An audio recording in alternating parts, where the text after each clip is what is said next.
વલસાડના દુલસાડ ગામે જિલ્લા શિક્ષણ અધિકારી રાજેશ્રી ટંડેલના અધ્યક્ષતામાં ગ્રામસભા યોજાઈ.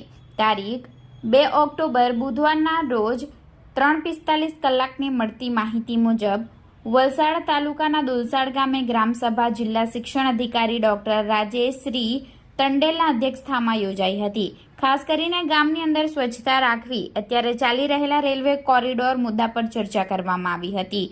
સાથે કેવાયસી કરવામાં પડતી મુશ્કેલીની ચર્ચા કરવામાં આવી હતી.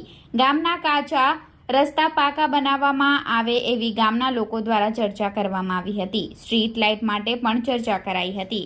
પધારેલા મહેમાનોમાં પૂર્વ તાલુકા પંચાયત પ્રમુખ કમલેશભાઈ ઠાકોર, જિલ્લા શિક્ષણ અધિકારી ડોક્ટર રાજેશ્રી ટંડેલ, દુલસાડ ગામના સરપંચ શ્રીમતી સરસ્વતીબેન, પૂર્વ દુલસાડ સરપંચ મહેશભાઈ પટેલ, ગામના આગેવાન દિલીપભાઈ પટેલ, પૂર્વ સરપંચ જયસિંહભાઈ પટેલ, ICDS ગીતાબેન કેદારિયા, ડોક્ટર ઉર્વશીબેન પટેલ, ડોક્ટર ચિંતલબેન પટેલ, દુલસાડ તલાટી કમ મંત્રી ડિમ્પલબેન અને ગામના ભાઈ બહેનો મોટી સંખ્યામાં ઉપસ્થિત રહ્યા હતા.